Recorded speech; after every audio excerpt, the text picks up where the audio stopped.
Assalamu alaykum, hormatly tomoşaçylar. Size aşgana adly gepleşigimiziň täze sanyny hödürleýäs. Gepleşigimiziň himayetkary ýokary hilli gapgat şuwjy ferişdeleri, dürli ziýansızlanýar ferişdeleri, şeýlekem çyýgly süpürgüçler öňürmekde öňde barjylan biri bolan Täç Hil. Gepleşige bu gedek ýürüýte siziň haýyşlaryňyz boýunça meşhur reperimiz Süleyman Uşakowy, ýani S-Beater çagyrjak. Merhaba, assalamu alaykum. Wa alaykum assalam. İlkülen Süleyman illemizi ziýansızlandyraly. Ýa-ni araççylyk, näme saglygyň gerewdir diýär türkmen halky. Ne täçgiliň ýokary hilli ziýansızlanyş ferişdeleri 99 bütün 10-9 götürüm her hil bakteriýalary, ýani ketel dörejleri ýok etmäge ukyply. Ellerde ýansızlanyrdyk. Ne taplan gowy. Allah gowy. Bolama innelerste ummalya. Salam. Wa alaykum assalam. Öňümizde ajaýyp bayramçylyk täzeli bayramy. Bir näme türkmen halkymyza ilkülena saglyk ardy edýäs. Tutuş ýurdumyza arskal bereketli ýyl bolsun, awraýly ýyl bolsun, döwlet ojaklaryň arskal bereketi kän bolsun. Her kimge maşgalatyna toý bolsun, şatlyk bolsun, şagalan bolsun. 2020-nji ýyl türkmen halky üçin tutuş dünýä halklar üçin hem düşümli ýyllaryň biri bolsun. Şeýle bolsun. Teňe mardy bolan bardyr belki. Hawa täze ýyl gutlaýan. Emme ýylleşlemedi. Emme görjülemedi. Düşümli ýyl bolsun. Täze ýylmy. Ýani näme diýen, diňe maşgala wadançylygy, janfaglyk. Esas, tabii. Inni sen bu gedek täze ýyl tanymyzda bir gatykly aş bişet berjek diýipdiň, däme? Gatykly aş. Oňa gerekli önümler allyk hemem näme towuk boglajak diýdim. Hawa, towuk boglamak, hawa. Towuk boglamak. Şo gatyklaş esasan şu täze ýyl bayramçylygda kän ýylya mihmançylyga barylýar, saçak giňden açylýar. Şondan soň ýeňil nahar. Bir hillik nahar berýär. Hem tagamam, hem ýeňil. Şoň üçin şon ýaly başa berelmi? Ay näme täze ýyl akşamna duruldy naharlar taýyndan ýa. Olam näme zat daýa bolandan aşgadan daýa bolsun ýa. Hakyky. Türkmençilikde giňden açylýar. Onlar ilk geli.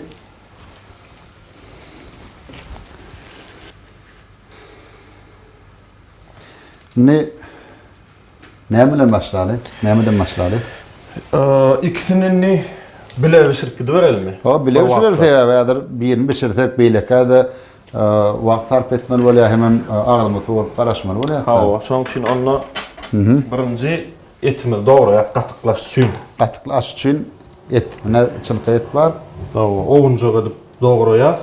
Edil himmetä gerek bolmaz. Bir bölek bolýarmy? Iki bölege däl. İki bölege däl, etlice bolsun ha. Hawa. Bu näçe oňluk bolsa, şonça çarp bişýär. Hawa. Hemem tagamyny gowy berýär. Indi gatyklaş diýeniňe näme düşünmeli? Gatyklaş diýdiň öňe tuý allydyň, tuý gerek diýdiň. Şule de diýil ýa. Her welaýetde her hile. Şule diýil ýa. Hawa, şule de diýil ýa. Palaw uçacak bolup kämal şule boldy diýil ýa. Hawa, şonu suwul bolan üçin diýil ýa da, ýöne käşir o nemeti ýok. Şeýlemi? Şeýdip näçe oňuny gessek. Bunlar repin wotunda näme täzetler bar? Ay işleýär we ýoş-ýoş. Tuğlama. Näde işleýär? Şeydip işleýär. Eýdip işleýär, beýdip işleýär. Şollar näde kelýär? Ay gelip. Turma kämal şeyler ýanky replan bar. Bugün adamlar diline düşýär da. Anna galýar. Yeňil sözlerim ha? Hawa. Buat şon ýalyk da hem. Şeydip näde döredi? Şeydip Esas birinji soňky döwürmende näle birinji nemeler ýazýar. Aýdym özüni ýazýar. Gaýtalamasyny soň ýazp başlaýan.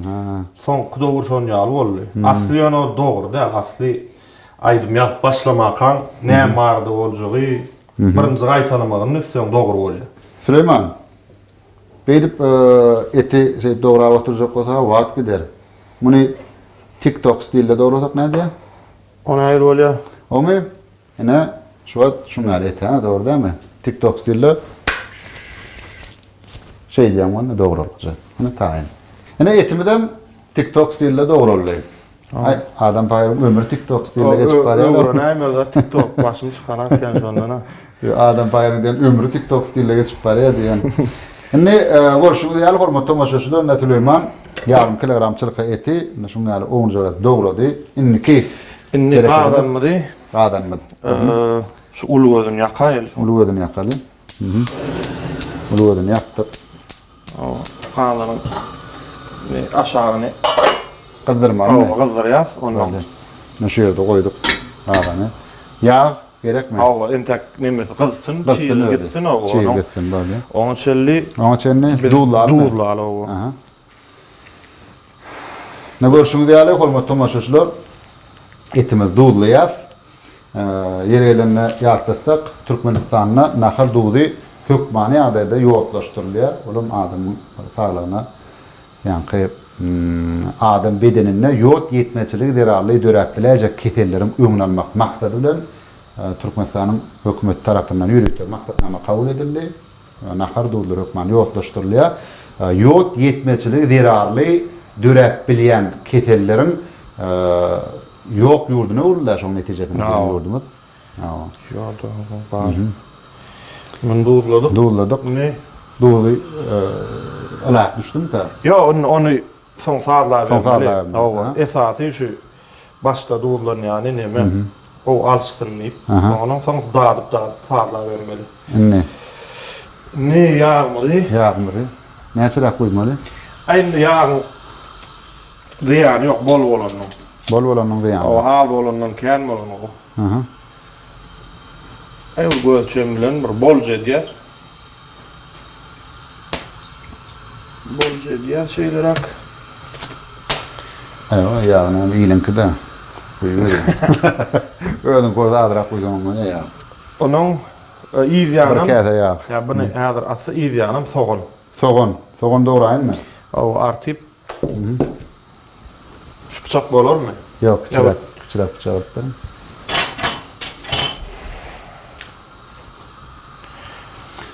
Menem soğan doguraýyn.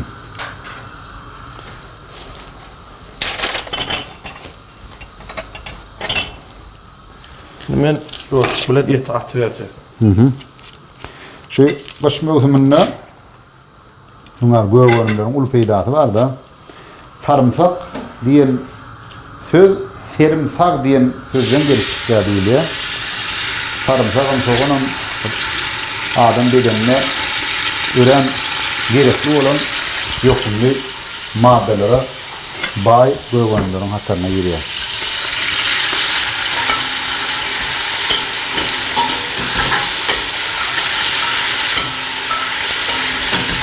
Süleyman meni belini geliştirendir ha?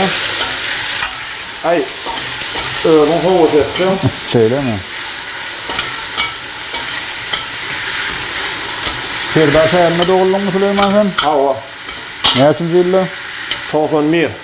91 karıştırlık yılın ha? Hava. Ayın? Yanvar 1-nji aýda. Oho, tuğulama. Ne öňüzde kaç oğlun onun da anla? Hava. Ne açısı? 17'si. 17'si. Hava. 17. yanvar 2027 ýyl. Tegelek 30 bolýar. 30 ýaşaýan. Hava. Evet, ýa 30 ýaşaýanmy? Ýaňy ýandy la o. Hava. Näme hörep aýdyp onu. Ha? Ay rep. Gidiver oğlum bursun oldun nemesi. Ben öğüm doğrayın. Aha. Etimiz 1-nji atjak, bir edil ýyzýanam. Näçe oňluk dogurabilsek? Gitip gider ýarmy? Hawa. Rep sunudyny näle ýerler? Şu hapalar. Rep sunudyny birinji saz bilen. Näle aýtsam? Elektron saz bilen. Hawa dinläp neme howasdyra urady. Ne dip ýasaýarlar kal, meselem şu sazy. Kompýuterde dörelýän sazlar. Onu kompýuter eken programmasy bar eken, o mekde okuwçy. Onu esasaram şonu dünýä ýüzünde näle eýe çykyp da janrlaryň rap, hip hop. Bedem şolardyň nädik da şol. Menem diýdi 50 Cent diýdi, Tupac diýdi, Fakir. Näme Tupac? Tupac. Rus mu? Yok, Amerikan. Amerikan. Onun şu kompüterde edilýänken şu programmalar öwrün. Yoksa yani notu sowdum hiç sadım yok da hiç yani saatçılık mektep. Saatçılık mektep okumadım. Yok hiç sadım yok. Öldüm kompüterin başında. Bunu deyin. Den duşum futbol oynap benim kompüterin başında şonu öwrenenim bäri. Onun şey gitti sonra saatlar yani tecrübe var tanrı saatlar Oğluş uğradı onun. Ölmem hani oraya bakak görünüp. Yani bir bağırlarını üçün. Başlarını gitti şonunun. Tuğulam. İlkinci rebin ne yadına düşeyim? İlkinci stüdyoda yazılan ilkinci var. Özüm öyde yazılan ilkinci var. Öyde yadanım. O gitti. Gitti? O gitti. O ne özüm bitirdin mi? Ayol köpçülüğe çıkarar ya Allah'ım. Ne mi hakkında? Ne şala yadına düşeyim mi? Jöne ol bul rep şu özüm olmak. Ne çağı da ne? Beşinci klas çağı ne mi diýdin ay? 5-nji sınıf wagtyny ýazyň. O. Beşinci, altıncıdır sotoğu.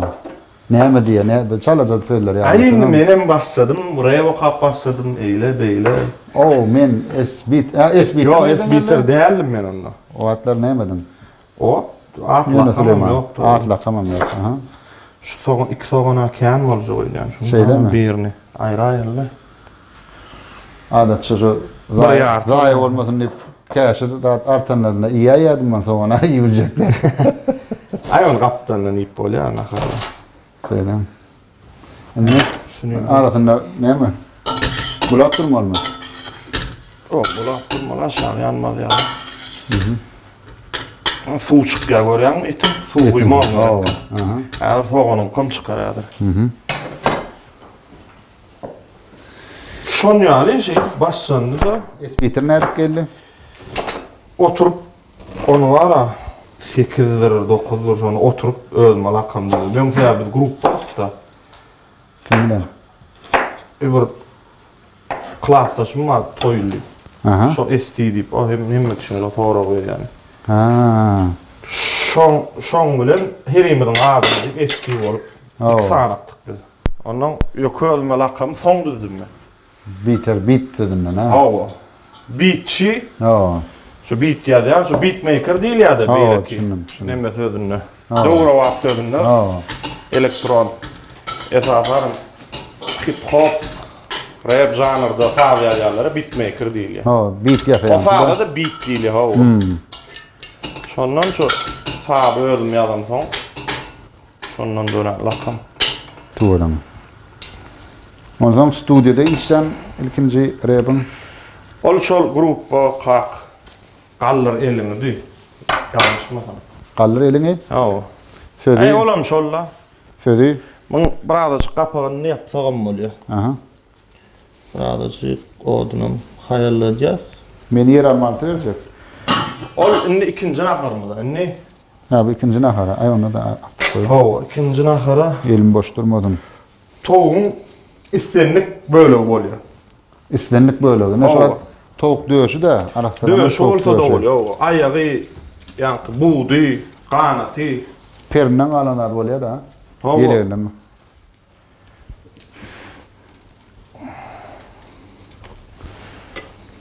İkinci nahar mı tavuk buğulu mu? Qoğuryasan buğu oyasa. Buğulu mu diye yani bilemek ben bunu. Öyle qoğuryan tağım var mı naharım? Ne şunu qoğuryan? Şu ikisine mi qoğuryan? Son üçün. Şeyler mi tuğulam? Onun esası palov. Öyle esası pişiyen nahar ne mi? Palov mu? Yok esası tavuk. Tavuk pişiyor. Ölme tavuk qoğuryan. Yetten tavuğu qoğuryan. Tavuk etin hali yanında. Hem yengil hem bilemek.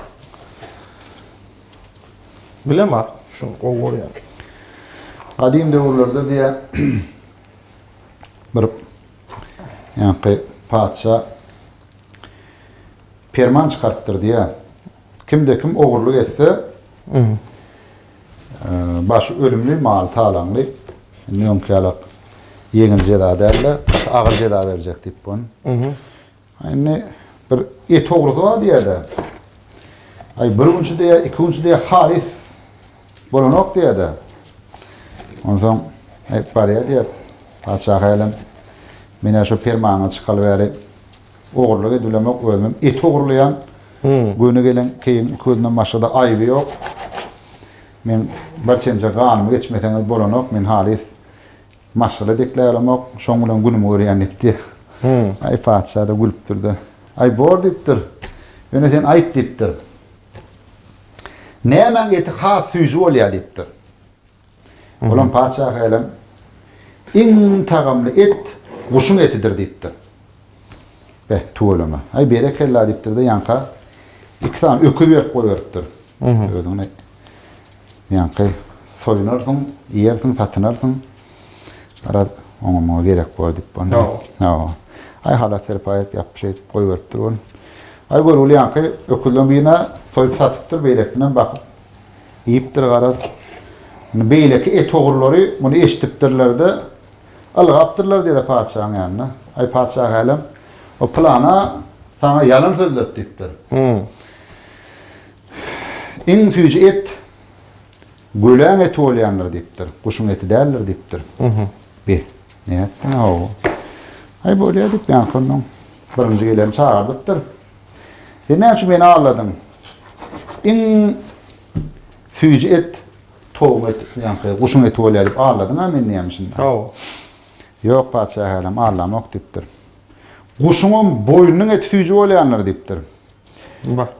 Bir suwutly ýa-da o etem ýokdur onu şoň dipdir. Ýöne şu soğuk şoň boýnunyň etini aljak bolup demesden hemme tagamy ýokmy şo guşuň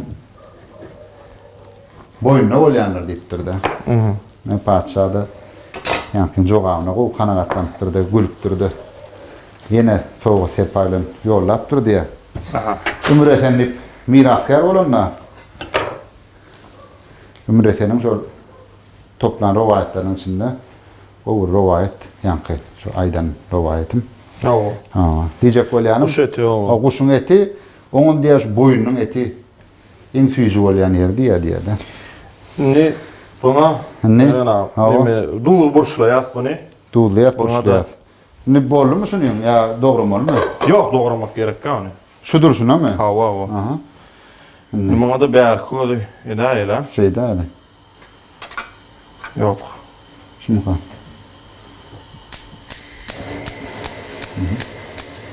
Buna men bilýän ýaly. Ýolýa da birinji şu çygy gider ýaly birinji goýup soň ýaly. Ýöne gowy duýul burç alsa jeýlejek. Çara keçdi dilişdirmeli. Evet koşuganda. Yani kaçmayan toğun istenlik böyle oluyor. Yok man dövüşüde. Bir tin toğu bölüştürüp hem kalandım. Esas şun Mehmet böyle kavurmalı çalacak. Bunlara ödüm küçük.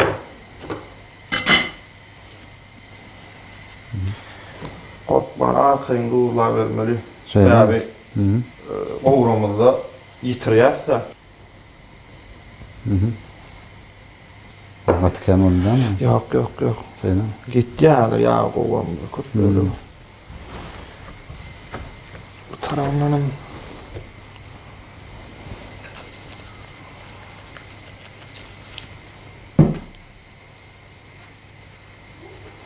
Bolşuňy diýeli towuk bölekleriniň iki tarapynyň esbiter duýulýar burçlaýar. Böyle burçlular bolýar mı? O ay esas tagam duýul burçda. Meren abinin ýagyna durupdyr. Hawa. Sarımsak köpürek gerekmi? Buna kara gerek soğus eder, ona gerek tüzmemde gerek, köpürek gerek. Çünkü öyle beydi var oturumdan, şurada suva salıp koyalım olsun. Ne bolýar? Yumuşak anka da atılıyor da. Tuğulama. Bir koyarmazlar. Hanımla Süleyman Uşakov'un mastarıyla sarımsağı suva salıp koyar. Yok ona gereceğini alıyor. şunu çorak gerekliydi. Ha. Artalım ama da.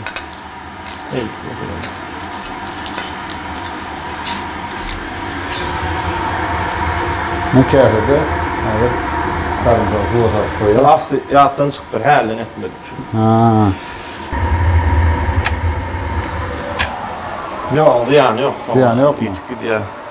Ne çırak koyuyor? Ay suum böyle çakla koyuyorum yani yok ya. Kâm uymalı aslında. Aslında son kopel diyorum. Böyle su var. Şu an ağda koyduk. Suya kaynar yani. Aşağıdan pidettik. Kapağını yapacağız. Kapağını yaptık. Arkayın kaynar. Ne? Aha. Tohumum ya. İki nakar bilal gitme kıyına şey. Aa. Ya bu Ne Tuğrul Süleyman bu gerek 2 nahar ısıracak dedi. Önkü katnaşanlara, inniki katnaşacaklara gepleşimde katnaşacaklara güd edecekti yani. Doğru değil mi? Hani Inni ulu örökler iğrek koydular son koyuyorlar. şeyden mi? Ya bunlar küçürek düştü de. Hı.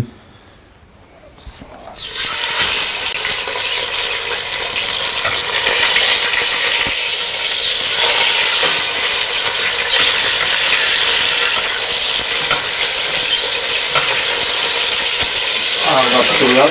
Ağda sürüyor, yapma diyor ha.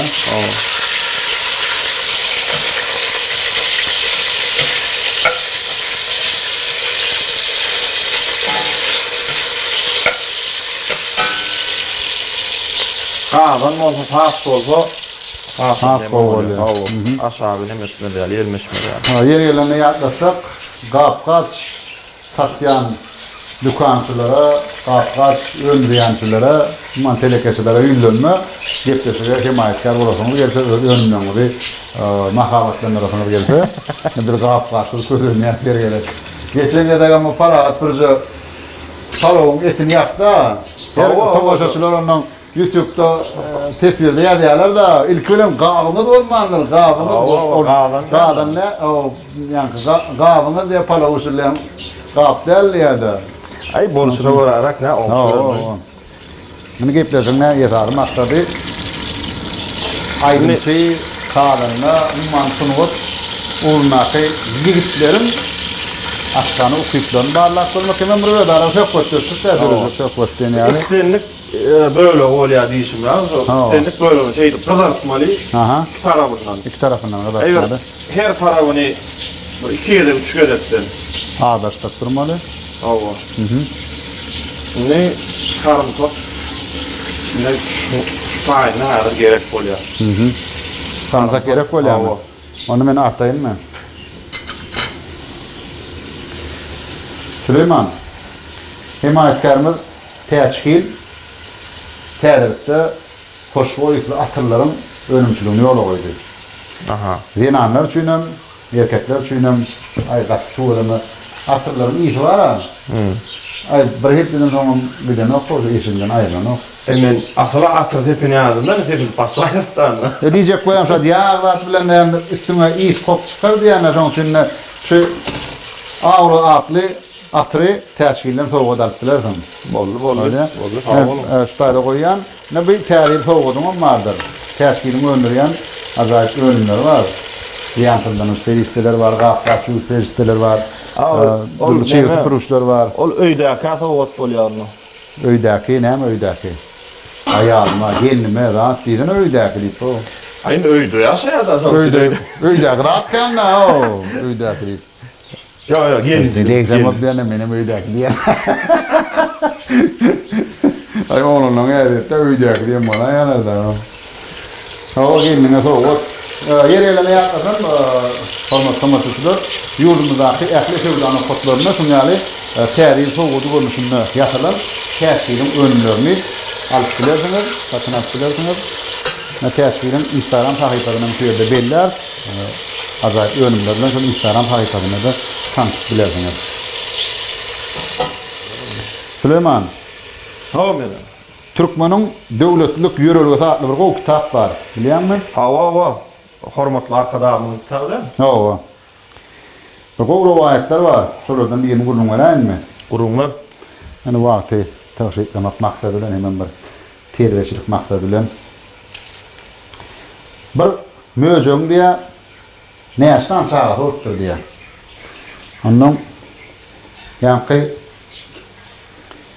yekeje çağatından başka hemme çağatı ya ölüptür ya ağaçların eline düşüptür kara şeydip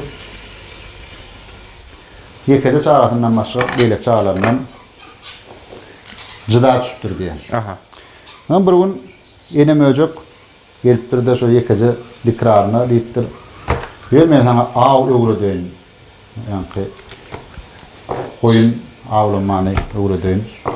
Deyte yani möcek çağıran deyiptir. Yine öğren getirip belaydın, her yere getiremeyin, daşa çıkıp oturmayın deyiptir. Möcek aydıptır, yine möcek aydıptır. Yok onun bolmaya bağlam deyiptir. Hem ise beni yanında bolmar deyiptir. Şoň üçin taňa daşa deyin, görüp deyin, ağ etmeň, ağ ağlaman usulları öwre deyin deyipdir. Bir ýanyna kirip duran bir ay dağın ýerine çykyp aşakda bir topar sürü boyun gelip gördü ýa-da. Şolar görüp, yani çağıran möjek soraýamşyn. Ece bular näme diýip? Oğlum ne şu oyun ne deyipdir sana her gedek et getirip berýär ne deyipdir. Şulan eti de şol deyipdir. Adam yani çağır möjek geň alýar diýär. Ece olar keň ne deyipdir, köple deyipdir. Bolmasa günne şulan etini getirip berýär sen maňa. Näçe yani ölse de ular alırmanlar deyipdir de. Gen alcılık bilen onu.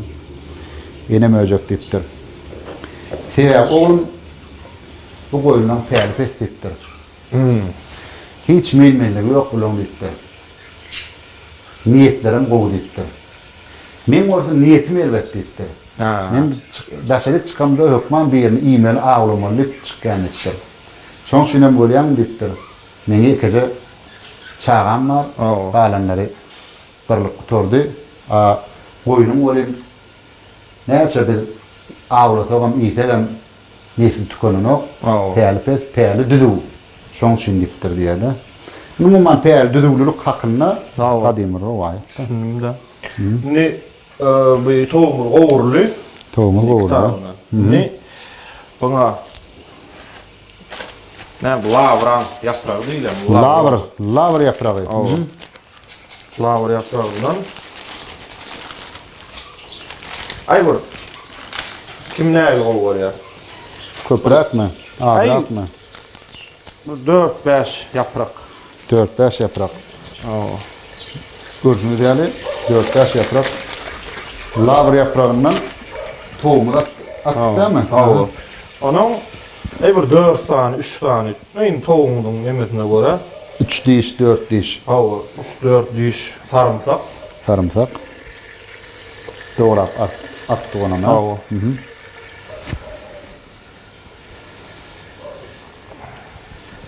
Onu suwundan gaýnady. Suw ýaz. Ama onun üstünde su koymalı, doğru değil mi? Onu şoň üçin birazcık ýene burç her kim näme düşüne görä. Birazcık burç.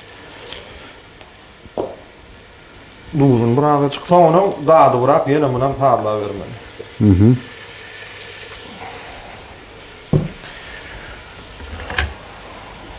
Suwumdan ölçen bilen bir ýartyrak bolmaly. Şu toğun ýartyny basmaly. Doğal basmalı ya. Doğal basmalı. Doğal basman gaynaya biz boğulamalı la, doğru değil mi?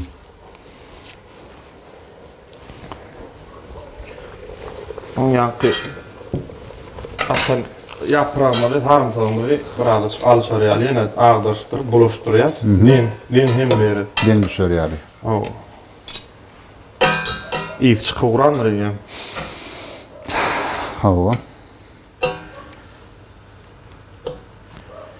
Şimdi bana işan saat aşağını pek gece edeceğiz.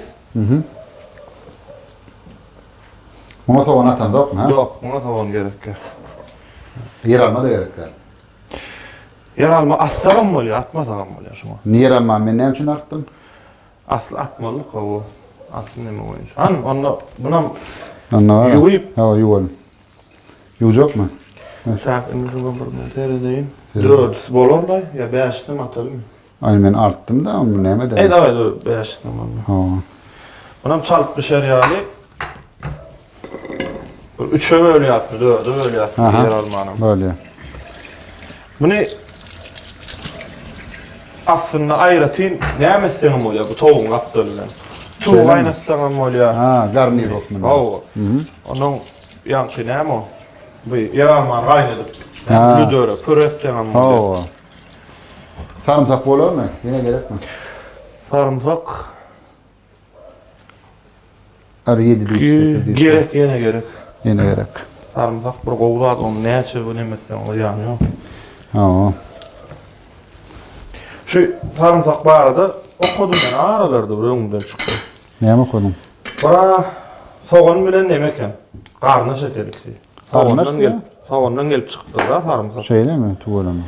Onun özüm bil kitaplan yerler var, ýazylýar. Ha. İlk kitaplan yer bizim ýurdumda eken. Sarımsak mı? O. Tuğulama. İlkinci sıranda şu dağlamızda şu dağ etekler bilem onun şu Orta Azya, son Orta Azya Xitayın bir bölegi Özbekistan şolarda tapypdy. İlk tapylan yer diýip şey diýip ýazarken. Tuğulama. Özüm ýene näme gyzykdylardy bar. Sarımsak mı? O, sarımsak nemeken? Has süýjü bolan üçin diline ağız berýän eken. Asly ağızda burç ýaly. Müstersen süýjüm tutdur. Ha. Şu içinde şu näme glukoza mı, fruktoza mı, şu süýjü demeler kär. Beterken bolan üçin diline bir gelip.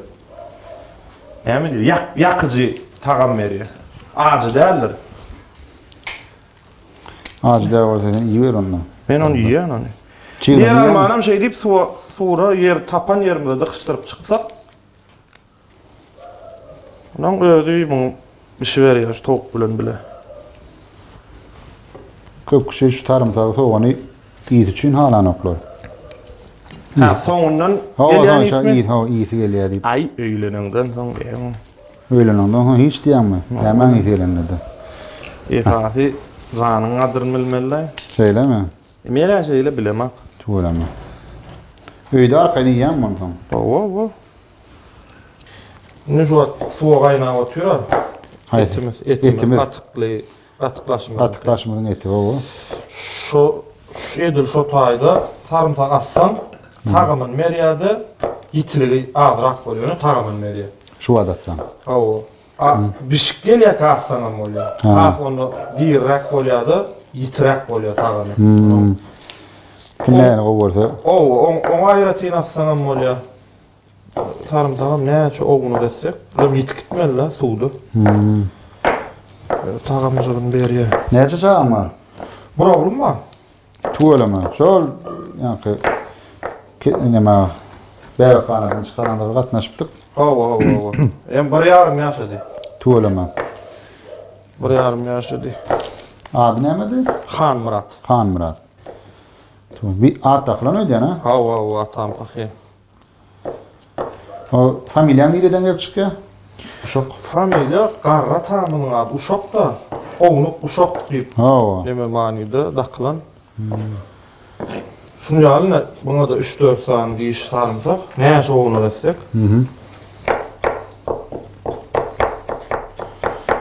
Şunu aslında ýygyny uňlaşa ýalkysan bolýar. Şu at gatyklaşmaly. Şeyle mi? Sonra başça şunu ýalyra edilýär. Unaşa müşürleyen mi? Pişirip koramak. Bu gatyklaşan meniň şu barlaw üçin birgelik pişirip gördüm. Şeyle mi? Ha. Belki emlaktan repetisiya ettin de öyle. Yok. Ondan hem değerli hop şimdi yani. Umuman yani. Umuman birgelik pişirip gördüm. Men esas birinci pişiremde gov bolýar. Şeyle. Birinci pişiremde gov bolýar. Ha. Indi şu an birinci gelip pişirip koydum da ikinci gelecek ha. Öyle mi öňünden ähtiýaçdan ya da birden gov bolmaly. Ya ikincem gov bolýar. Ýöne birinci has ünsli bolýarmy bilemem. Ha. Böyle. Suwumyza bunam sarımsagam atdyk. Sarımsagam atdyk. Şu dudun barlak böyle at versen bolýar şu adam. Başın bunu toyda adam adıraktır. Döröcülük işleyen sana. O. İşlenýär ol. Beýle ki aýdymçylara da nälik diýip aýdym boldy diýem aýdym. O aýdym ýok, diýje ola aýdymam efar aýdym ýazmagy oberýän men çykyş etmeden. Olary aýdym ýazyp berýärmi? O. Aýdym öň nälik? O özüm başlamada, şunu başlamada da aýdym ýazmak boýunça başlady. Evet, aýdym ýazyp o. Haýt aýdymlar senki. Ýazyp beren aýdymlar. Ya ýazyp beren üçin pul alýanda sonra men gidime hakym ýokmy? Ýok, ýazyp beren men o. Hakkını alanda almaňda. Şeýlemi? Aftar sen. Haýt aýdymyň. Endi haýt aýdym diýsen. Kenne haýfyň aýtjak. Haýfyň aýtjak. Ne meselem ben Şarifle Firuz aýtdy. Da jadyl gözlerim diýip. Şol ana parakadyn eýäme ma ýanrak çykan. Sen dinle ya masıl zat aýdym bilen. Men dogry aýdymlym. Men dogry aýdymmy? Aýdym dinlemok men. Awtoglomda kim dinleýän?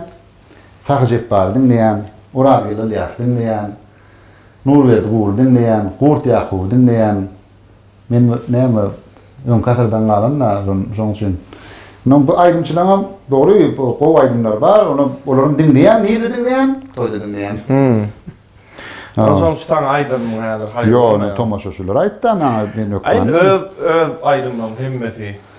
Öl aydymdan hemmeti senki. Hawa. Yo, ola düşünükli. Ýöne arada şu bir aydym, 2 aydym etdik Timur Orun filan. Timur Orun fun isyan galyna. Söller senki, ha? Hawa, Agat bilen 3 ol etdik de. Ha. Onuň Agat bilen isyan aydymlaryny köpüsi menki. Agat dönmezmi? Hawa. Biletde işten aydymlar. Hawa. Özüne aýratyn işläp berenim ýok. Başga näme? Firuzan köp aýdymlary. O näme? Fil bilen aýdymlary. Firuzan aýdymlary. Bir hilep. Keypet diýär? Ya ola menkide. O senkide mi? Ýok, menkide. Ben ýedin kellen geçen ýyl etdik amaliýat 3 bolup täzeýli. Olma menki. Bolar mı sanmıdır? Indi bolar. Tabi hazır soğuksa gerek. Ne de gerek? Tüzmeme de. Davay. Yo neme diye. Davay dilimi de ruhsın koşmalıyına diye. Davay konuşuyorlar diye. Davay diyorum ruhsa da. Şu an indi vaktimiz var da. Vaktimiz var. Neme şu soğusunu da değil. O soğus hazır. Olan var ha. İslen önüne çıkarıp neme der yarak. Yani yaman oğun ben ta gururumum verdim ha. Kurutsa paşka batsk edip ön sayıvızı uğruna. Hava. Bir standart menü diyene. Hükman hava. Hem mesela Aşgabat olsun, Moskva olsun bir menü diyene. Hükmede kendine hem restoran. Sonra kurutsa paşka batsk edip tavuk var eken. Sonra gördüm öyle bir sürk gördüm. Olayana kıyınarak ona meslek bolurdu olayın var ha. Qağımıdan nemeden. Şon kaptalı soğus var eken. Şon yatak gördüm şonu. Yani soğusun yatalı. Aşgabatça toğun nemesini. Aşgabatça toğuk demek koyada. Şon soğusun yatalı değil mi? Böyle. Neme gerek? Yankı tomatlı pastamız. Dak. Pomidor koyurtmamız gerek. Ondan. Ondan. Qap alalı. Qap alalı. Şumurak qap alyat. Hava. Sarımsak gerek, burç gerek. Narpıl gerek. Uğradılan narpılımız. Uğradılan narpılımız var. Allah'a şükür. Türkmen toprağı. Melkemler mekanı. Sarımsak neyme? Sarımsak, narpıl. Hemmeden derman, limon. Narpıldan mümür derdin derman halaplanan ötümlükten biri. Yergelerine yaklaşık bizim hormat prezidentimizin Türkmenistan'ın derman ötümlükleri adlı ilmi ensiklopedik kitabı var.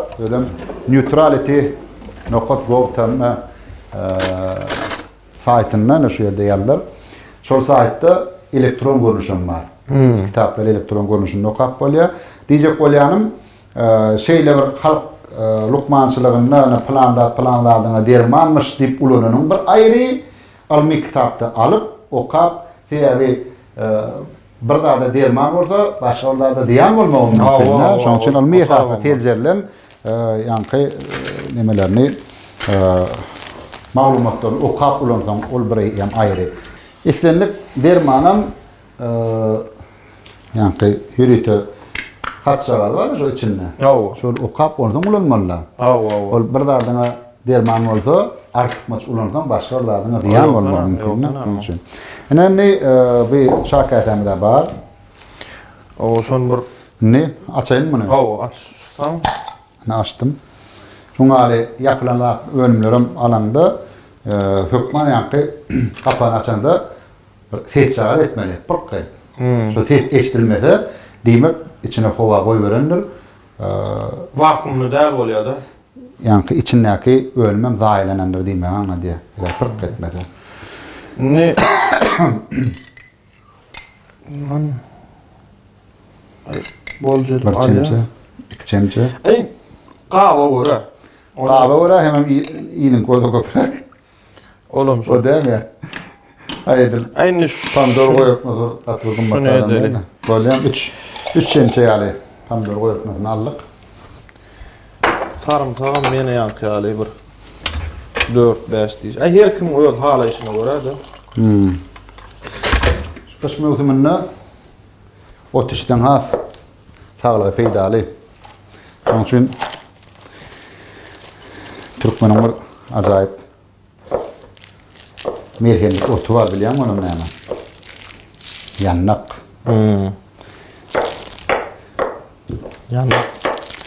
Yannak onun bir derdim dermanı tatlan yani. Onun için yannakın. Öyle başına gülüyor gökçay da. Ha. Nasıl mezun? Derman hanaları da vardır. Melhem çaylar. Bir de Türkmenistan prezidentinin Türkmenistan'ın derman üstünlükleri almi ensiklopedik kitabına var. Nereden olmalı ne hemen derman? Şey diyenler o birlik şefler şey deyip. Şu ne mi olur yumuşak oğluk olur yani. Onu patratacak olan diyorlar. Nerede zıgırdap durmadı yani mı? Ne çok oğludu bilsek.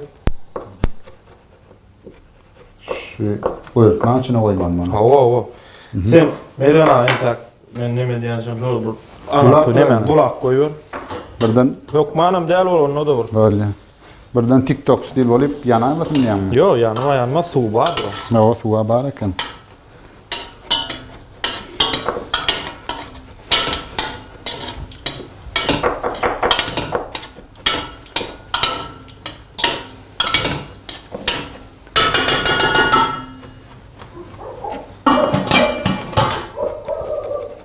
Bunun bulayım mı?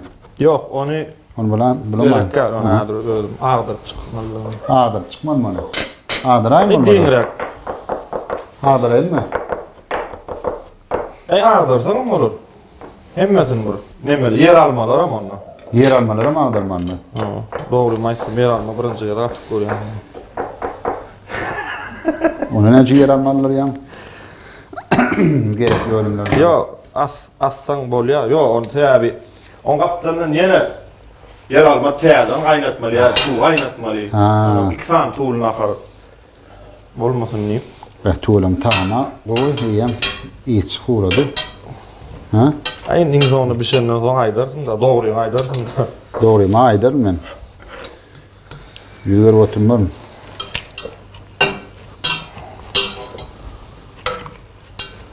Şimdi atık basımız birinci oluyor, bulam ikinci nakar oluyor da. Birinci ikinci. Ava. Öyle mi? Birinci ikinci yiyen mi öyle? Yok. Bir daha o birinde oradan yiyorsun. Yok. Ben kon birinci, ikinci, üçüncü, dördüncü yiyen. Şeyle mi? Öyle mi? Bolup dur. Diyecek böyle yani bir doyuyan da o. Yok o bizde ne? Bir nakar esası. Kovudup. İyil ya. Ne sarım sarımdan atacağız. Şimdi soğusu niye mi değil yani? Soğus diyen benim oluyor. Soğus mu? Tağam verici mi ne mi oluyor? Ay bu ne mi? Bir de şuna soğus diye senin varlı ne? Karayım mı? Müröp. Yok. Ha, limon. Limon sıkma kança etmeli ha. Aynı kovusku Nerede ya. buranın? İçini. Ulan torcalar şol ha soruyor elimiz ellikli elimiz arası. Şenlikle gitmedi ya şey elimden geçirdim. Ha. Doğru. Abi şenlik gömden çıktı oldu yani. Ha gitti yani şenlik.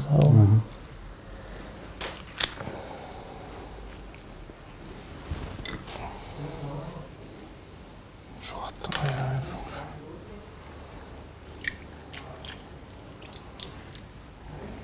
Yani espite canlı adını bilen adam.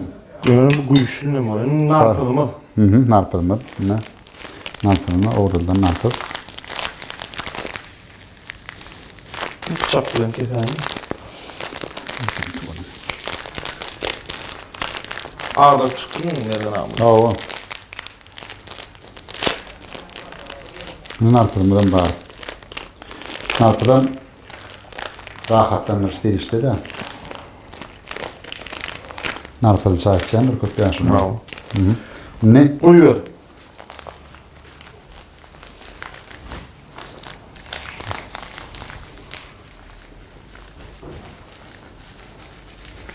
Ay olur. Olur mu? Şimdi doğuran mı kıskanman beriyaz? Ya soğuz da abi ağlaç. Dul kıyam mı oldu? Yok kendine. Limon, bir limonu tuttum ama. Onu ne? Daha sahaya olur mu? Bunları azıcık koyuyor. Mesela soğuz mu öyle nimeler mi? Ketçup yapayatlar mı 50? Ha, ben öyle nimeller. Öyle nimeler üstüne. O karacana çıkarıp. Ha, doğru. Öyle güçlü geliyor.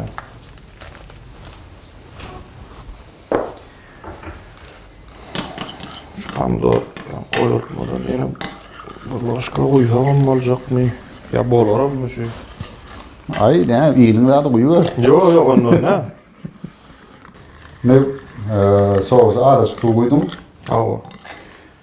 Yok gerek Koyatma gerek değil mi? Yok gerek ya. Allah ya. Ya. Boyun ettiydim iğnem gidip. Yeter. Şeyden. Şuna var ha. Soğuk koyalım. Ne oluyor şuna kalkın soğuk koyma. Ya kalkın oyayım alışar ya. Tapağı yok. Soğuk su deydin soğuk su alacak. Soğuk su alayım ben eline. Adet su değil mi soğuk diye? Hava. Şimdi kalkın nerede burada? Kızgın nel su. Kızgın nel su deysen kızgın nel su. Sen yollaş baş aş bel ne mi diysen şu var. Aydı vermeli. Oldu mu? Ha? Olur. Olur. Süleyman. Hava benim. Üzerlik deyip bir ösümlük var biliyorsun ha. Hava. Üzerligem diyerler. Yani ayda Türkmen halkı 100 erlik iş bitirer diye de. Şol Türkmenistan prezidentinin Türkmenistan'ı Derman ösümlükleri adlı ilmi ensiklopediya kitabının birinci jiltinin aydı ya da 50'den qoğrak ketele Derman ekenler. Şimdi en esası düzümüm neymi? Şol ziyansızlanırcı, bakteriyaları öldürücü hasiyeti var. Şol tercihiyle şol kitaptan ilham alıp ziyansızlanır seriştelerine şol üzerliklerin koşuşa da. Doğru. Ürütü üzerlikli ziyansızlanır seriştesi var. Tercihiyle. Doğru mu? Ha. Yine soğuksun oğlum. Sana ödüllemedim mi? Yok. Yannak. İşecek mi? Yok. Ondan işlem yaparım kork yani. Ya ben çok Ne bak Nemette. Tane. Çemçe vereyim var. Dağıtık görecek giysen daha kızık olur yani. Soğustan mı? Çağlıca dağıtık görüyor onu.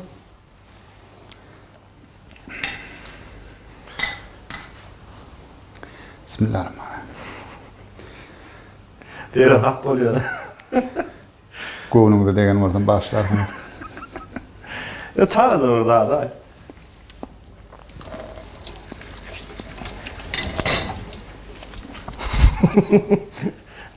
Öyle ip olan haklıydım hemen. Turşu. Oo. Bir limon tıktık da. Oradan. Oğlum ne? Hasan tuzun uyman mı? Şu eti o akaydın yani. Et apağı yok. Koyu versem öyle eti biraz. Bişte eti. Bişti mi ki ya? Ya neye çoğat bollu koyan mı da? Ya hala aynı oturur mu? Ay şu ziyan yok. Neye çeken aynası? Söyleme. Et pıtrak gidersin. Et pıtrak da bol ya. Bol ya. Han bir ne beday? Ne de? Han yank çemçen. Hava. Tat görün mü?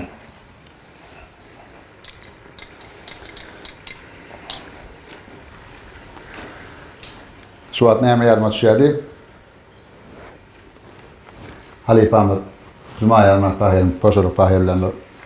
Değişmedi hadi. Öyle nasıl ya? Şeyle nura. Da yeni branş gerek. Cuma yardım paşarık. Oraya da. Ne mol bir şey diye. Ay Fransa vakti diye. Dart görücü ol bir şey diye. Bey tuğulımı diye. Onu tena diye günün eriptir diye. Onun diye. Ol suda oldu ne diye da. Ve onu ne mi yiyen diye de on. Ayağım diye. Ol şöhlat öndüren zavaktı diye. O tadı dart görücü ol işliye diye. O getiriyor diye. Şöhlat önümlerini yiyet diye. Ondan sonra yeni bir kıydım diye mesela Planya'da konservada oldu işliye diye. Konserve bölümlerini çıkaryan. No. O getiriyor diye. Ay kara seyit diye. Ondan sonra bir cuma yanına gülüyor de. Be onunla dine okuyumu da ödümünden oynayan ekenler diye de. Karalar gelip durur mu? Ya pazarla bayır gülüyor de. Yok diye. Oğlum diye derman hala işliye. Oku derman işliye. Okuyumu da bölümünden diye. Evet ondan bundan. Aralıklı Kemal bolya da yani önümünürcüler ya da kafeler irtip verme hizmetleri var. Mahavatlanıp berayda birine bir işimi de var. İçeri olaytına deyip önümleri veriyorlar da. Aynı bir gün çiğişlik, bir gün yani fitçi, bir gün kuta, bir gün palav mahavatlanır otuyor. İslam dağlarlar ya. Ayağım ne tuğrum büyükdüler hamı şeyler. Men gamzon yani. Demek yani diye okuyma önünden önerdiğin yani. Sağ olsun tayyar. Şöyle yer alman birinci yıl artık görüyenle. Yer almadı bir anlatıp olsam. Onun ben araştırmadık olsam. Atmazdıgan belki. O olur hadir emmeden. O olur değil mi? Ağdaran onun meşhur bollar şu an. Bolanlar.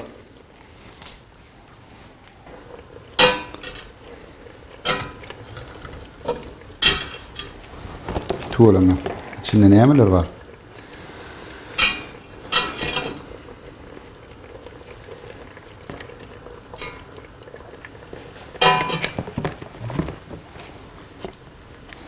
Ne? Antibakteriyel, yani diyan tadlanırıcı ferişteler. Yel için. Qap ferişte var. Ondan sonra çiğirli tüpürüç var. Tuğlama. Ne teyarıyla? Acayip soğuk da. Ve atırlarım soğuk deste olayanlar. Tuğlama iyi seydadım. On yalık oldu. Erenam yine yığıdan geliversin sen gepleşik. Sen nahar uğruna geliver. Avrupa bir yere katnaştı son çağırlı nokta fikir etme. Nahar kiyen ho. Şeyle mi? Nahar kiyen. Öyle de birazcık akbar taşıylık orada düşüyor mu? Böyle bir sürü de geliver. Diyecek böyle hanım. Yok.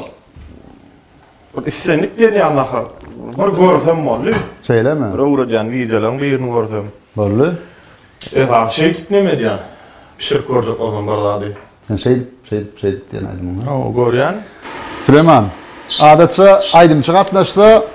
Hananı bir aydım dinleyeli, idinden yine devam eder, onun için kaynağı versin niyattı. Hananı bir rap dinleyeli, onun için kaynağı versin diye tamam olacak onu sen. Neme? Süzme yayeli. Onun için kaynağı versin. Şey diye sen, süzme yayeli. Oğlum niyatı pişirecek. Kontrolör bir yandan nimeti yok. Tuğumu da açan atmalı. Tuğumu da atacağız entek. Et kov attım. O attım. İkisem lıkırda yapışık dursun. Lıkırda da oluyor. Lıkırda. Böyle tezecik o attı. Bolýar. Onu yuwarmy? O neme? Çaýkar. Aha. Siz me bolsa da bolýar. Ağından gelişi ýa gatyk bolsa da bolýar. Ha, to'g'ri. Ağaran bolsa da bolýar. Kim näme bolsa?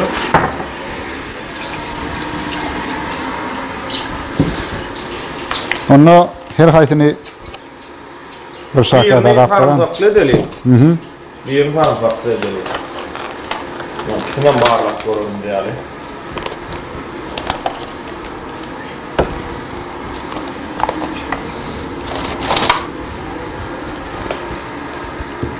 Ya arası çimçim abi.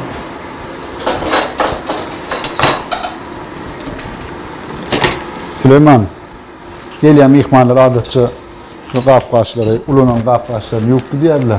Yo, men oğlaklarım bilen. Şoň üçin öýdäkem deýlen ýa. Pişirmedine pişirýän, onu iýinden ýa-da özüm pişirem bolsam ordum diýdi. Hökman bir kömekçi gerek bolýar diýäňmi? Filmem burada? Filme diýip getirip durýar ha. Ne? Bunu çalmak için Ne? Kualaly. Kualaly. Sen gapgaç ýuwman halam okdydyň, dogrymy? Onu men gapgaçdan ýuwup beren täbi. Täçhiliň ýuwjy terişde bilen ýuwýan ha. Ýuwdunça ýuwasyň gelýär. Suda ya, bravo. Aha. Tamam, bravo. Dur, kaçam olsam da oldu. Aa.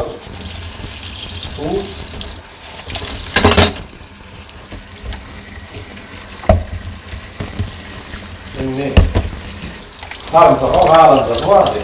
Ha. Ben palta bıçağı vereyim. Palta bıçağı. Ne palta bıçağı verecek? Tutulmadan bir yerine sarımsak bir yerine sarımsak verecek. Şimdi hayır o böyle.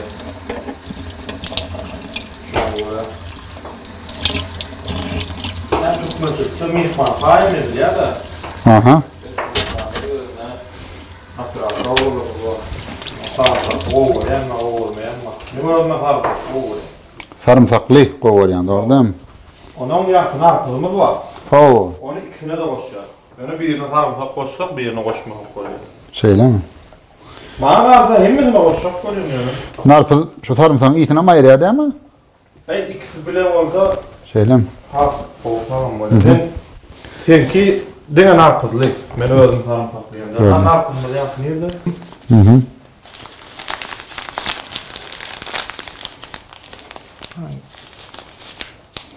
İyilinkin ha.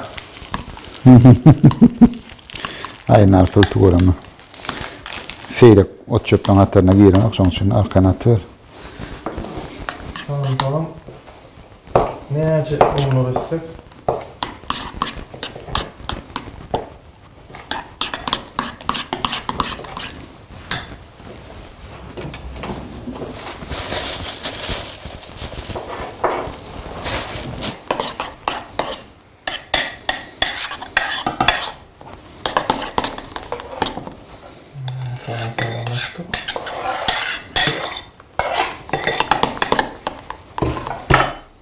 Oğlum çalacak mı nakar olarak veredeyim? Şeydayken sonradan ben südüme yağacak olup nakara elim değmedi bakan edecek olma. Ha.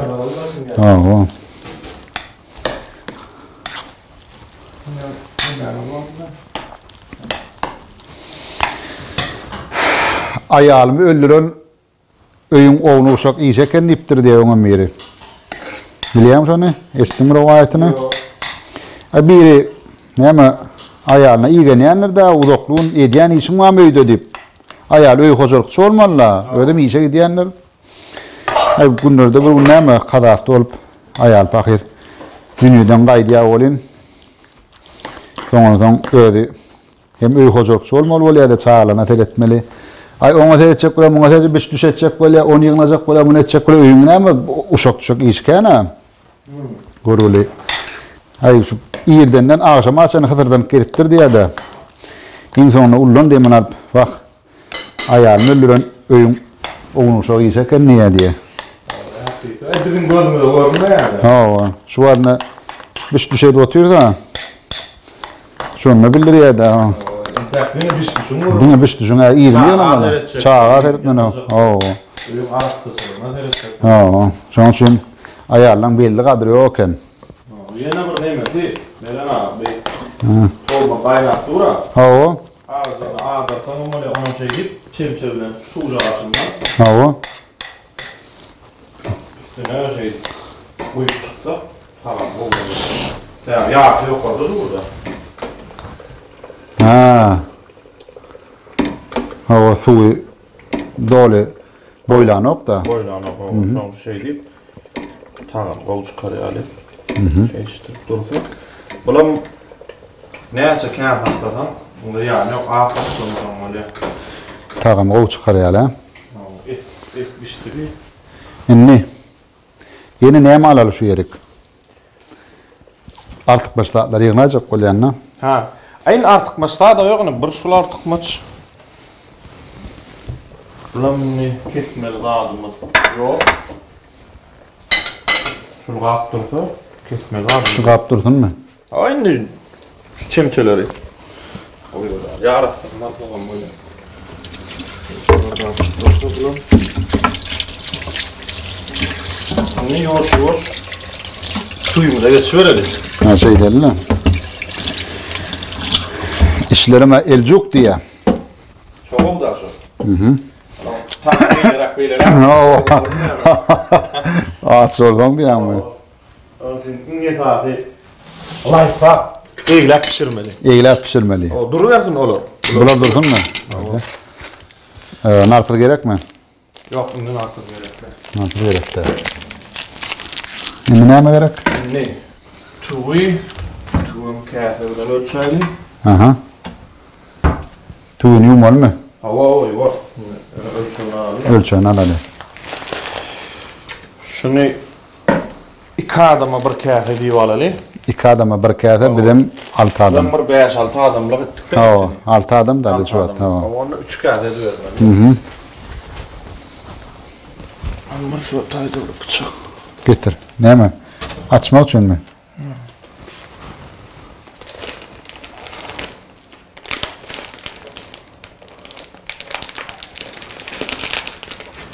Bir erkek anayım.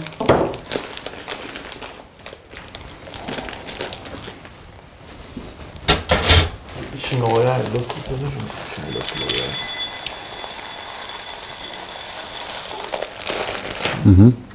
Bir kâhı. Bir kâhı iki adama dedin ha? İki kâhı. İyi doğrulur mu falan böyle. Pala volki de. Kâhı koysun. 3 kâhı. 3 kâhı.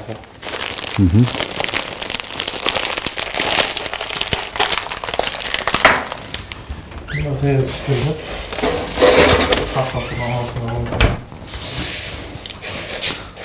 Yuğunda tersen onu mu? Daha spas bol. Yarasalanan yukarı hilli. Daş oldun tuğdu. Bollun bundan 3 kere bir uyar. Böyle olacak mı? Yok beren. Hayır 3 kere kaytarılıyor. Ağırlıyor.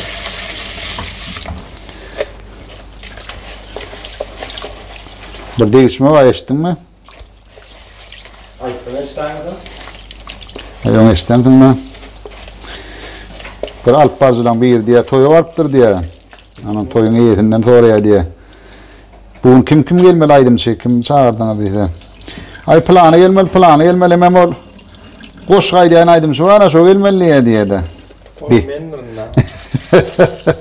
Koş kaydiyen aydım şu kim kaydiye diye ardından espiter geldi diye. Ol alp parçam ben. Hakik bol olmak az ol. Toy bekana vardım da gelineceğine doğru kim gelmeliydim. Ay planı gelmeli. Buram şu koş kaydiyen aydım şu ara diye de bir kim ki diye ne koş kaydiyen aydım şu. Benim şu aydımın arasında bir koş kaydiyen var mı kadiyenle ya da arasında koşkam aydıp hem koşkuçu hem alp vardı hem aydım çok tuvalımı sunodu saatlerken ha. Belli bir işin başını tutman hem o olacak hem bu olacak göründü. Şolong birim gaýdylmadan aňardan ben geldim da.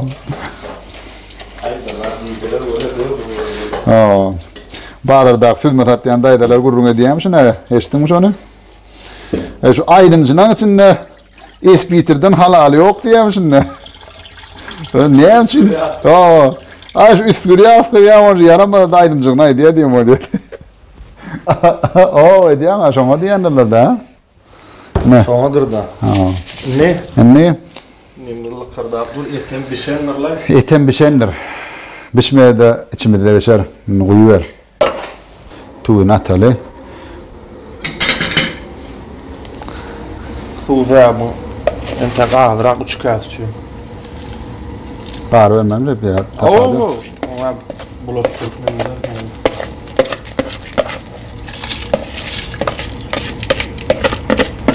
sen oýadың näl? Duzlu gowarýam ya. Yok, men ne yuwan rapor gowarýan. Täbi duz adamyň organizmine, adam bedenine bir giren soň çykmak ören kyn. Duz ýygnan diýilýär. Şoň üçin şo duzly zatlarken ýemesem bolar.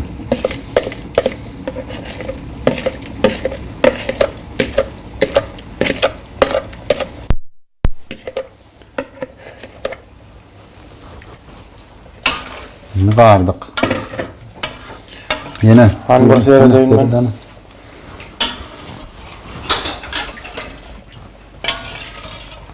Şunçtu bolacak mı Allah? Olacak mı? Koyalım mı? Hadi aram için koyalım mı?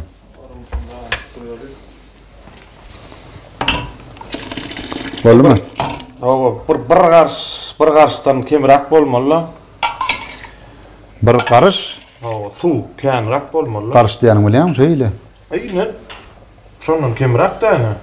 Dro sen yedin ne bedyan qadan berdi yukarıda bir karış qadan öz bir karış yok ha. Şeylem ya. Ay dört parmak diye ayran. Şey barmak dedi mi? Ayna bir ara çıktı öyle aşağıdan qatrağa çık. Yukarıda edelim mi? Oldu mu? Bolu. Buna su uymalı la. Yo ama bolu şu. Bunu yiyeceğim bir bastı qovursam. Varım tavını. Doğudan borçun yeter. Şimdi tuzunu mu attık? Ne çoğat kaynatmalı? Aynı suyu çekmeli. Plan çoğat değil mi? Gölçen bilen. Gölçen bilen. 15 minut diye. 15 minut dip aldık. Vaktim gitti. Yıldızların rehin bahse çıkarttı gepleşimden. İyi. Nişan cem ne etmem diyen. Bir günüme. Cem ne istan ne deylemem diyen. Yıldızlar kutardı mı? Yo yıldızlar utanın yok yıldızlar tuğulama. Aslım Türkmen halkı var aydım taada ulu hurmat koyan halka. Atavağı her ovada hükman bir ya iki var hükman bolyan ekenna. Şu neme Bilya filan Uspensky'nin kitabı Türkmen taada kitabı.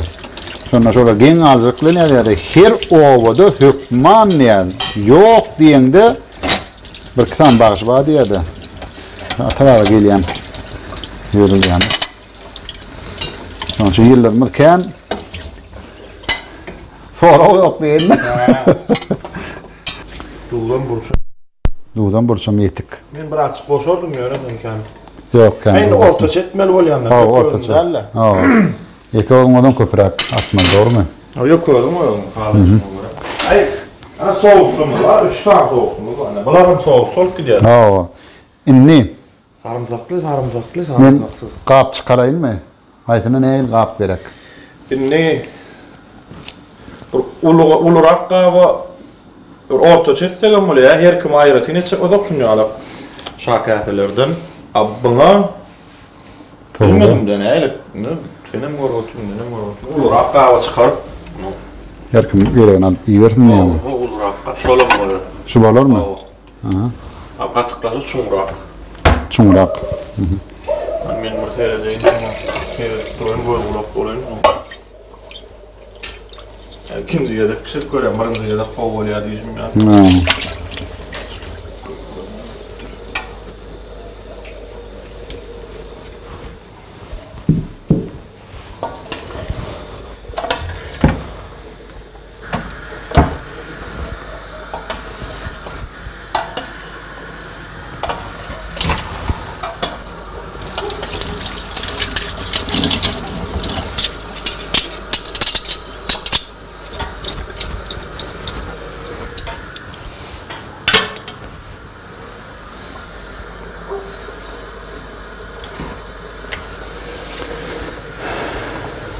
Şimdi 15 minut kaynatmalıydık, doğru mu? Ha, o tuz yumuşamalı la. İnde yumuşağın o. Tuğum çekilmeli hem o. Çekil ya o. Yine ne açı var? Ay yine bir 5 minut, 10 minut. Sen nereye de yani 5 minut, 10 Ay minut. men diyene. Taktik vakti bilemek. Benim gölçenimden mi? Ha o. Dağıt görüp değil mi?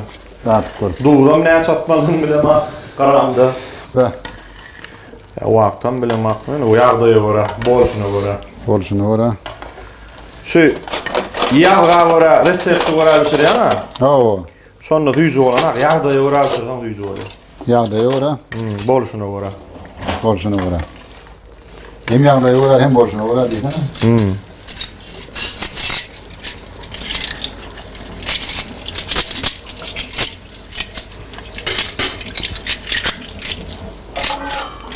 Doğal yapmamız.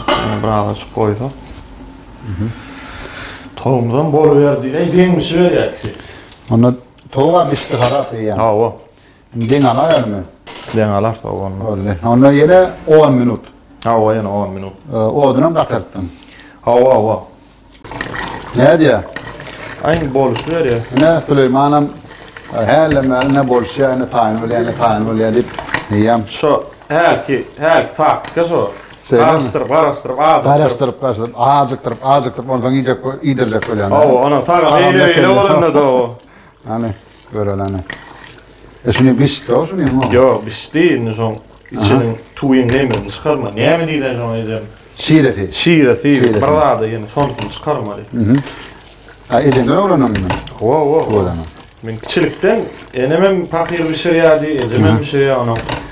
Ölmüş. Neyse doğru. Yadıma düştü. Bir iki oğlan biz. Bir çok küçücüğün var ya neyim var. Şol Onu maşgalada kıydı yok da. Yok. Onun için size de evimi işini kömekleştireyim. O yönü nakar men hiç öyle bir şey görüyorum ha. Niye de görüyorum? Aynı oğlanlar bilen öydün başka yerlerde bir şey yerlerde. Meydan ne olur. Oynak gördün mü? Yine olur. O Şeyle mi? asılmak çopan abi. Şeyle mi?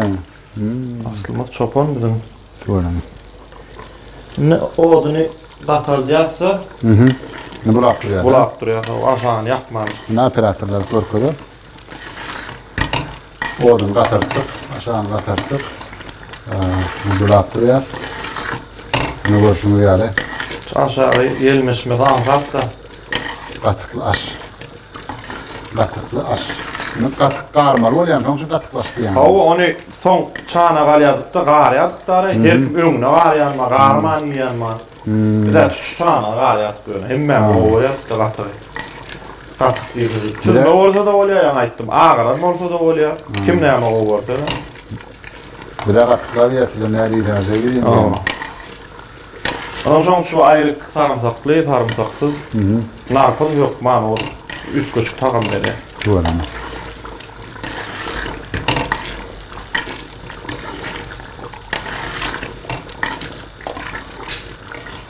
Bu tavuğun aşağına uçurur mu? Uçursa yok mu? Uçurmaz yok mu? Uçuraylı. Ayın ziyan etmez o. Yanmaz mı? Su var ya ana. Yukarıda durur.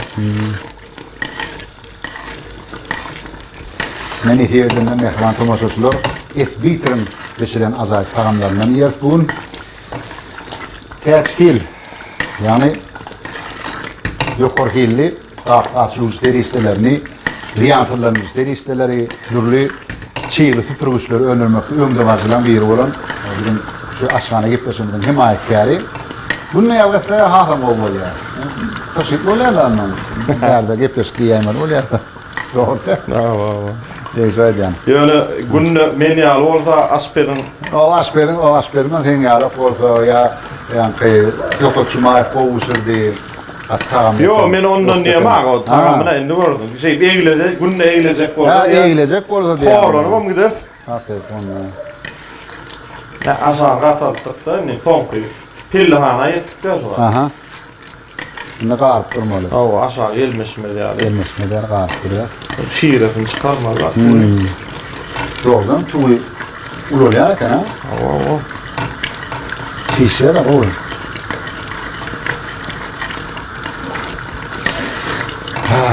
İkisinin iyisi bulaşıyor şu an. Şu at mı? Buna lavra yaprağını attık doğru değil mi? Burç, dut, iyi. Onu atmadık. Onu mu demiyor? Yok onu atam da. Onu başta sarımsak. Buna da sarımsak. Aha. Çotayda neme vardı? Neme var? Merana. Susak vardı. Uyumadı. Susak. Susak. Susak alalım. Uyumak anhat burada. Demir susak, rasman susak. Tapağı diyor. Tapağı yok mu?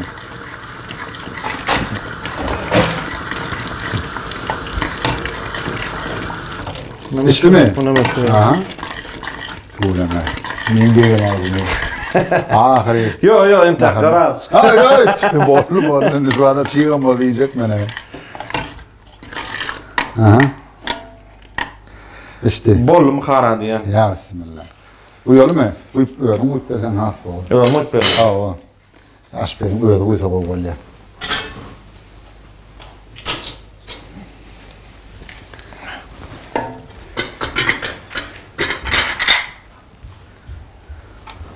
Akıp duranca, şiirelce. Aha.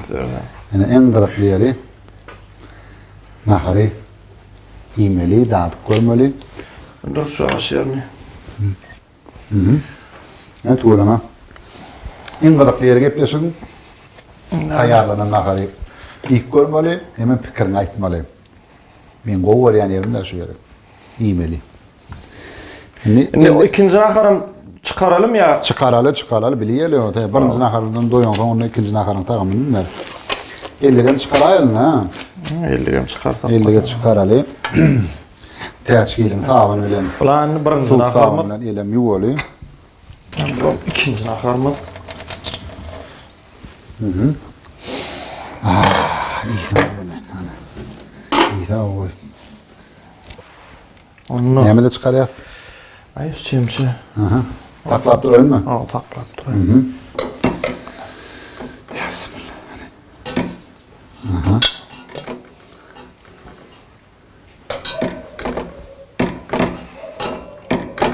Yine oraya yağlı demir pişirecek. O da İslamlık böyle bolca. Tavuğun. Ve şunu diyor şunu. Hava. Bu da Allah pişirdik de orada. Hava. Yer almadı birinci kadar atıp koydum. Yer almanı birinci yere atıp koydum. Şu nakarın içine. Hava. Onu ödünü kendini şey yani. Antat da tabi. Yer alma ankar. Her şey öğden da. Öyle antat o. Kovurdum. Su koydum. İyi tamam o Süleyman. Kovdur ödüm. Hadirim suyundan koymalı. Sonlara mı uymalı? Odunca esası odun olsa işte kovaçı. Serverovka. Yer almanın üstüne de burayla. Bana soğus mu da mı? Yürüyütü. Yani turşucu da mı? Pomidordu. Bolur. Olur mu? Ne? Normal koyduk. Ile mehman tomaşçılar. Esbiter adıyla tanınan meşhur raperimiz Süleyman Uşak'ın tayarlan katıklı aşı hem de buğlunun tavuğu. Yer almalı buğlunun tavuğu. Nehivetinden ilk başları İlki ne mi? Bismillah, bir çörek alıp Çörek alalım. Ona çelli. İndi sen ikisinden bağlayacak mı? İkisinden bağlayacak. Ön ağız çıkarıp buladı ilk var. Özün ayrıtın ilk var. İkisinden mi bağlak? Ne açı? Çimse? En özünü sağda verseydi bulu. Himmesine gar yan. Men ayağına özün şey deyip, ön rayacına şey deyip. Asya sarımsaklıyla bağlak gördü. Anamla Bismillahirrahmanirrahim.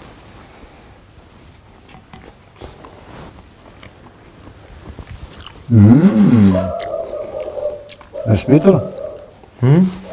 Ya şimdi adını biliyor musun? Doğru açacak değilim öyle. Hormatlı tomaşçılar. Atık başımız diysen tamamlı.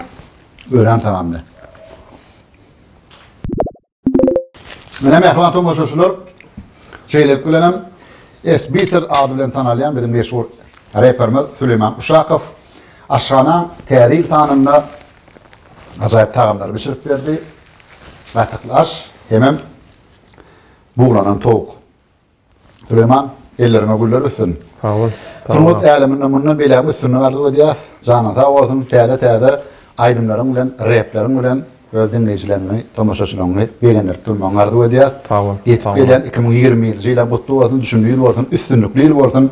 Mehman adamlar täze mübarek bolsun. 2020-nji ýyl tutuş Türkmenistan döwletimizde, tutuş dünýä ýurtlaryna sağlyk getirsin, agyrlyk getirsin, bagtyarlyk getirsin, öýejoklaryňyz abadan bolsun.